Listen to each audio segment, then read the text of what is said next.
Mais avant de commencer, s'il vous plaît, n'oubliez pas de vous abonner et activer la cloche de notification pour ne pas manquer nos prochaines publications. Top, c'est parti! C'était un échange à bateau rompu. La population de Boulongo a présenté à ses autorités militaires la situation sécuritaire de leur commune et le niveau de collaboration avec les troupes de la coalition FARDC-UPDF engagées dans la traque des ADF. La population a demandé à cette force de la coalition de restaurer la paix dans le secteur de Rwenzori pour qu'elle vaque librement ses activités champêtres. Les femmes dénoncent des viols dont elles sont victimes de la part des ADF, des enlèvements et des tueries des civils. Ni kila siku maadui wanaingia sandri. Mbona tuko na wasoda na huzunika sana. Tunapoenda kwenye mashamba tutabebwa na ADF. Tutakapofika kule ADF itenda tuzalako, tutapata neema ya kurudia, tumerudia na magonjwa. Sasa hiyo magonjwa inapina tesa jamaa yangu na mimi pia nateseka. Na wale wanamke wenzetu ambao wiko ndani ya pori, nyinyi UPDF na FARDC, mtusaidie sana. Sisi watoto wa mingi tumebaki mayatima, tumeteseka sana. Le général-major Dick Olum, commandant des contingents UPDF RDC, rassure que les forces armées de la RDC et les UPDF seront déployées jusque dans les fins fonds du territoire afin de mettre fin à l'activisme des ADF. Kazi ya FARDC na kazi ya UPDF hapa ni kuleta kwenye amani. Mtu asidanganye nyinyi kwamba sisi tumekuja hapa kuiba. Hiyo uongo. Sisi tumekuja kupigana na adui na tumewapiga ya kutosha. Tuko na kila kifaa ambayo inaweza kumaliza ADF. Tuko na kila kitu. Tutasaidiana na FARDC hadi hiyo mambo yote inafanya nini? Inaisha. Hao askari hakuna kulala kwa nyumba. Walale porini kule, sio hapa Bulongo na Kalembo. Kwa wanatafuta wabibi. Le général-major Bompele Kamil, coordonnateur des opérations Shuja, a rappelé que la restauration de la paix sera possible avec l'accompagnement de la population en dénonçant les suspects qui faciliteraient l'ennemi à opérer.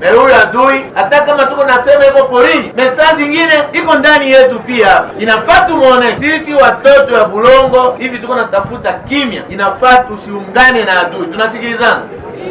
Notons que c'est la première activité du nouveau commandant des contingents UPDF à Beni. Il venait d'échanger avec le général-major Bompele Kamil à Kalembo. Ils vont inspecter ensemble les troupes FARDC UPDF déployées sur la ligne de front contre les ADF. Un groupe de 11 bandits à main armée, munis d'armes à feu, avec chargeurs garnis et des machettes, arrêtés par la police, présentés ce mardi au gouverneur militaire. Le commissaire provincial de la PNC à Ituri, le commissaire divisionnaire adjoint Ngoï Sengelwa Kyo, parle de leur arrestation. La tentative d'assassinat de M. Tibasima Kabagambe Siméon au quartier Salongo en date du 30 octobre 2022. Le deuxième groupe est constitué de plusieurs criminels évoluant de jour comme de nuit, en volant, violant. Un bandit présumé auteur de tentative d'assassinat d'un habitant du quartier Salongo passe aux aveux.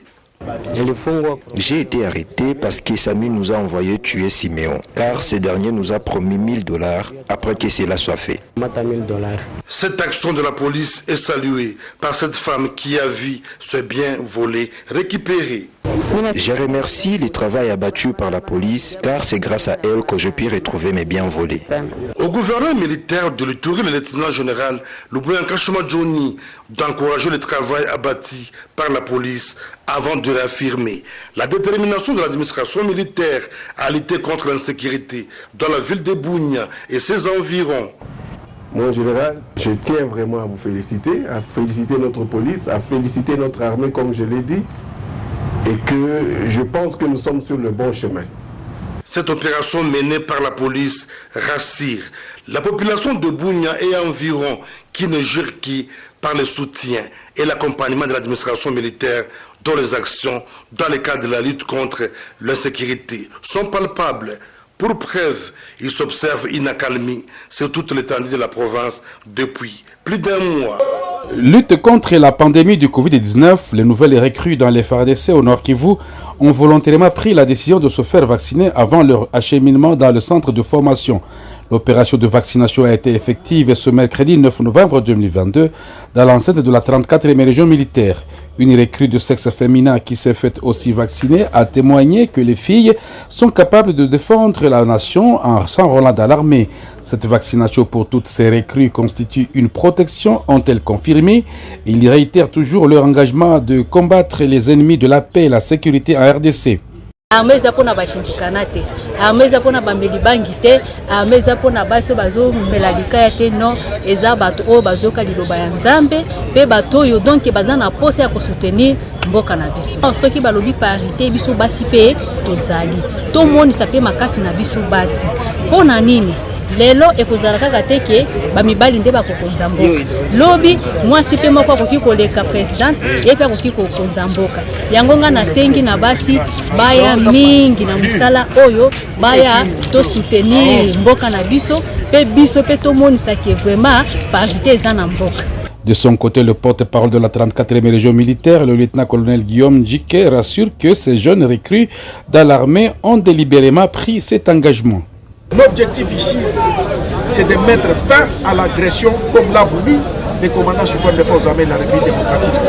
Les jeunes gens que vous voyez viennent de leurs maisons respectives. La population s'est déjà rangée derrière le chef de l'État et nous allons aller jusqu'au bout avec le M23 et l'armée rwandaise qui leur servent de béquille. Et à l'heure où nous vous parlons, les forces armées de la République démocratique du Congo sont bel et bien engagées. Nous sommes en train de traiter tous les objectifs ennemis de manière à nous permettre d'avancer encore davantage. Rappelons qu'ils sont plus de 3000 jeunes au Nord Kivu à avoir répondu à l'appel du chef de l'État pour défendre la nation congolaise.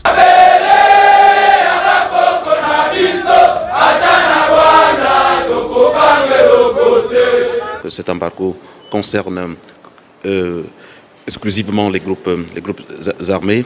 En ce qui concerne le gouvernement de la RDC, il n'est pas concerné par l'embargo sur les armes, et juste assorti d'une obligation de notification qui d'ailleurs ne concerne pas le gouvernement mais concerne les partenaires avec lesquels la RDC peut travailler. Donc nous avons eu un échange très productif, très constructif avec le président. L'objectif de notre mission est clair. Nous sommes sur le terrain pour avoir toutes les informations relatives à l'interdiction qui frappe les groupes armés concernant les armes, concernant les munitions, concernant le recrutement des combattants. Nous sommes là pour prendre toutes les informations concernant les questions d'abus sexuels et nous allons rencontrer l'ensemble des partenaires.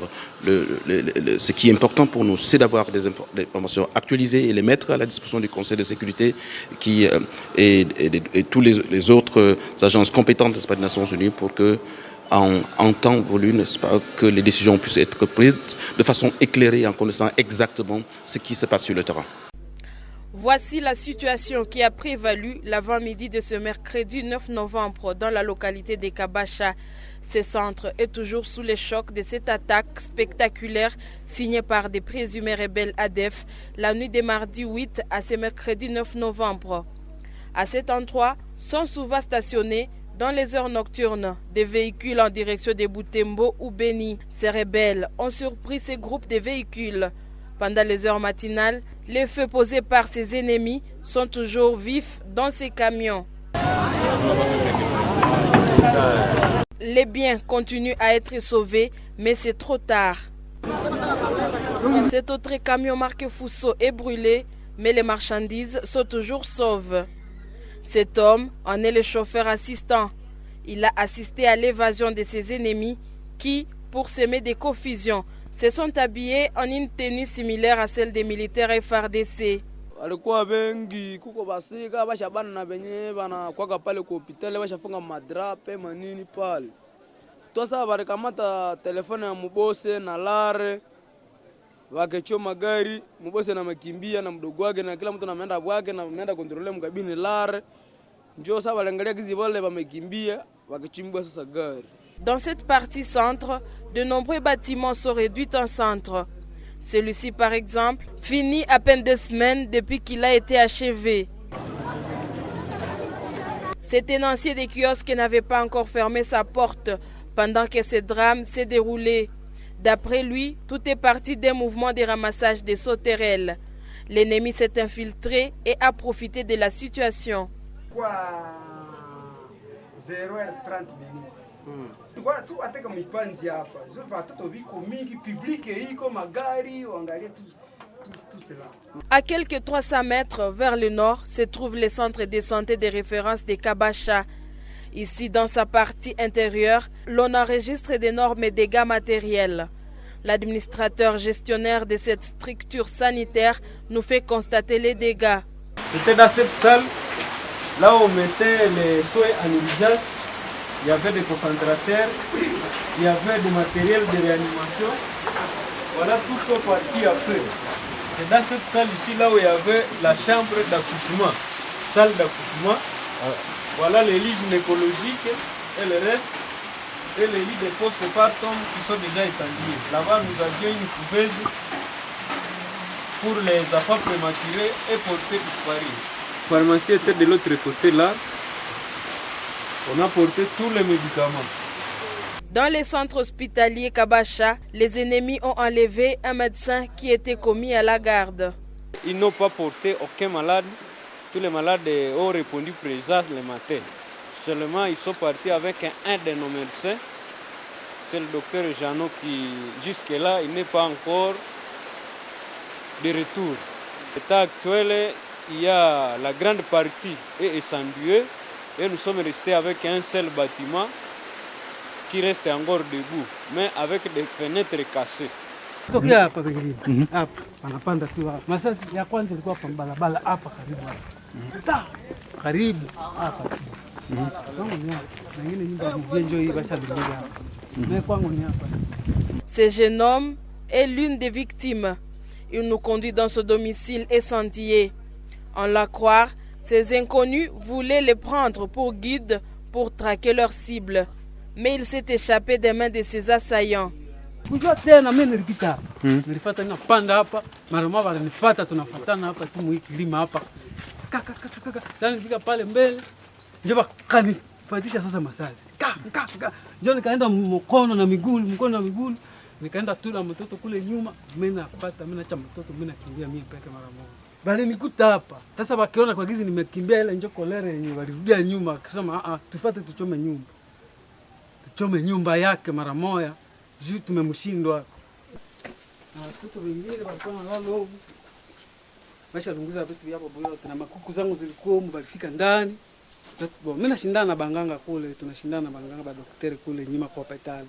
Njoo walikuwa wanasema mimi sasa tanibana. Mimi njoo ndaadresse kwenye banalalaka. Banambi obligé kusudi baseme tuoneshe kwenye daktari iko. Njoo vile walikuwa wanasema, mumubane ule njoo tatuonesha kwenye ba daktari banalalaka. Ces drames touchent profondément les habitants de cette agglomération. Jonas fustige l'indifférence des autorités vis-à-vis de l'insécurité dans cette région. Ce notable signale que seule une dizaine de militaires sont commis dans cette localité. Un chiffre très insignifiant au vu du nombre des habitants. Sisi kama raia tumechagua kuishi kama katika territoire de Beni, Kabasha, Maboya na sehemu nyingine. Inatakiwa serikali iangalie, ichukue hatua, itupatie majeshi wa kutuchunga wawe wengi. Kama hawana majeshi, waangalie jinsi ya kuchukua vijana, wawafanyishe mafunzo ya haraka wawe wanatuchunga. Lakini tunaona kama sisi sio wakongomani, kwa sababu sisi tuko sawasawa na wale ambao wako Lubumbashi, wale ambao wako Kinshasa, wale ambao wako Sanguru. Mbona tunaonekana kama wanatusahau? Ijapokuwa na sisi ni wakongomani sawasawa na wale. Pale Maboya, kabla ADF walikuwa hajafika, kulikuwa askari 8 peke yake. Na kuja kusikia mkubwa wa maaskari kwamba wameongeza maaskari. Waliongeza 7 peke yake. Kuna askari 15. ADF wanakuja kama ni 100-150. Askari 15 watafanya nini? Mwindo Magezi est député provincial élu de cette circonscription, appelle à une enquête urgente et au gouvernement d'accéder les processus de formation des jeunes pour faciliter une bonne prise en charge. Vous me retrouvez à Kabasha, c'est ma circonscription, c'est ma base électorale. Vous voyez comment il y a eu encore une énième incursion de ZADF Nalou. C'est inquiétant. C'est insupportable pour la population du secteur de Rwenzori dans le territoire de Beni.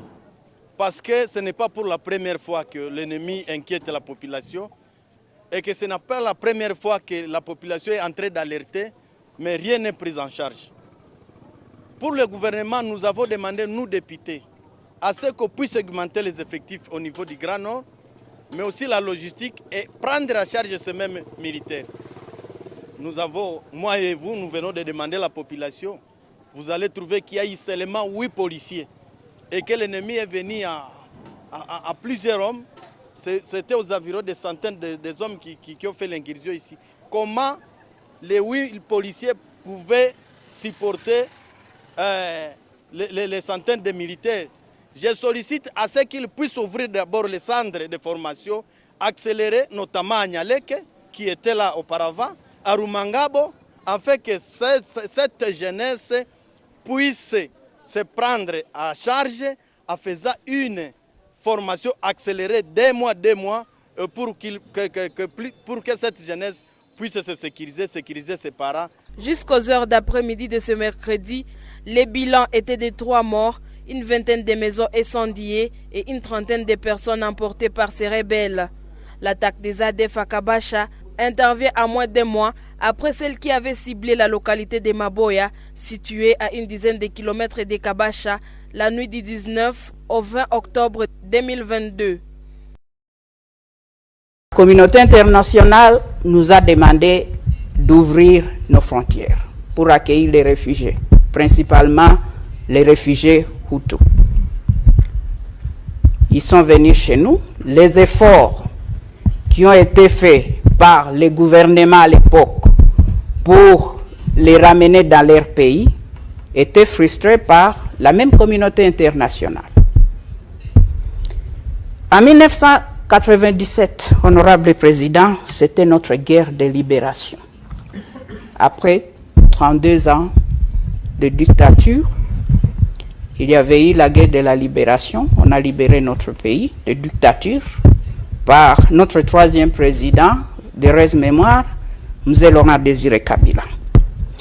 Honorable président, une année, 3 mois après, en 1998, nous avons connu une rébellion. Et une rébellion de RCD Goma, qui était soutenue par nos voisins du Rwanda. Ils ont soutenu cette rébellion. 1998, la rébellion jusqu'à 2001, et c'est à cause de cette rébellion, honorable président, notre 3e président a été assassiné, M. Laurent Désiré Kabila, le 16 janvier 2001. Il était assassiné. Malgré tous les efforts qui ont été faits par les pays de la SADC, et je remercie encore. Nous savons qu'on avait eu des discussions ici, et je vais revenir à ça. Quand on a assassiné M. Laurent Désiré Kabila, notre 3e président, la guerre a continué. Et vous connaissez l'histoire. On a connu notre 4e président, le président Joseph Kabila, qui à l'époque, il avait 29 ans, honorable président. 29 ans. Et c'est lui, après tout ça,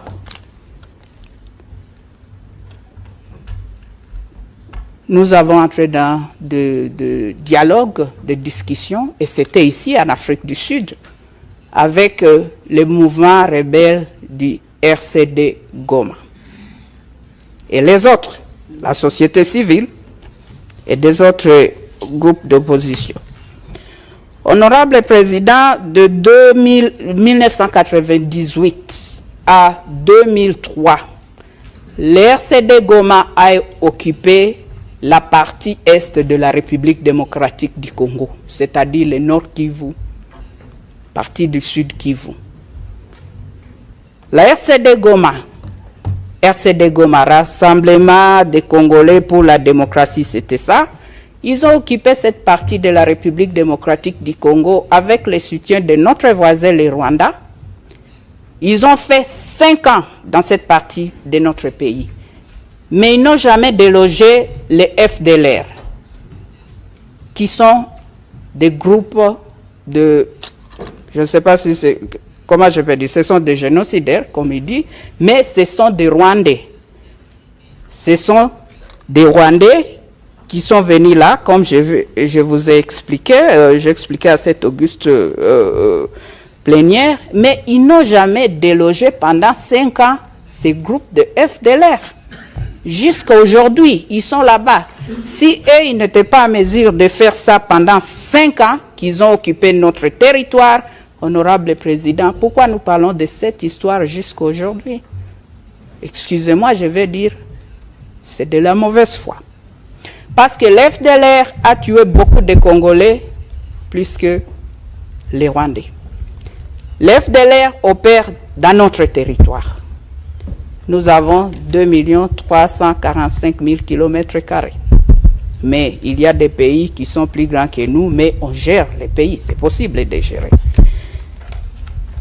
Honorable président, c'est ça le problème d'aujourd'hui. Le Rwanda a toujours dit que non, il y a des tentatives d'attaquer le pays, mais je ne sais pas s'il y a un seul jour, que l'honorable peut nous dire, et je ne crois pas que je demande une réponse, qui peut nous dire qu'il y a eu l'FDLR qui est entré dans leur territoire. Honorable président, en 2003, nous avons connu un gouvernement de un président avec 4 vice-présidents, la première en Afrique. C'était notre souci de ramener la paix dans notre pays, de reconstruire la paix, de construire la paix et reconstruire notre pays. On ne peut pas parler de développement d'un pays ou même de la région des Grands Lacs s'il n'y a pas la paix. Nous avons connu ces gouvernements-là pendant 3 ans, jusqu'en 2006, où nous avons eu la toute première élection démocratique dans notre pays, et c'était 45 ans après notre indépendance. Tous les problèmes qui ont été présentés de RCD Goma, après qui est parti, ils ont recréé CNDP, après aujourd'hui on a les M23. On a résolu ces problèmes, honorable président. En 2013, les M23 que nous parlons aujourd'hui, que nous évoquons aujourd'hui, a été de fait par l'armée congolaise, les forces armées de la République démocratique du Congo. Et toutes ces années, ils ont même écrit, ils ont signé un communiqué pour dire non, il n'y aura plus de la guerre, ils vont participer dans les efforts de paix et politique dans leur pays. Mais ça, chose étonnante, honorable président, qu'aujourd'hui nous parlons des M23 qui n'existaient plus pendant 8 ans. Et nous avons les rapports des Nations Unies. Il y a des preuves que c'est notre voisin du Rwanda qui est en train de soutenir les rébellions, cette rébellion du M23. Oui, on a 120 groupes armés et tout ça, mais ce n'est pas ça le problème. Le plus grand problème, c'est le M23 qui est soutenu par nos voisins du Rwanda. Nous sommes condamnés à vivre ensemble, honorable président.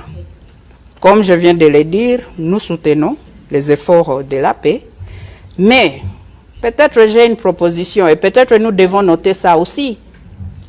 Vu que les FDLR, ce sont des Rwandais, peut-être les Rwandais devaient faire un effort pour dialoguer avec eux, parce que ce sont des Rwandais, ce ne sont pas des Congolais. Ils sont en République démocratique du Congo, mais ce sont des citoyens rwandais. Thank you, Honorable President. I see your show.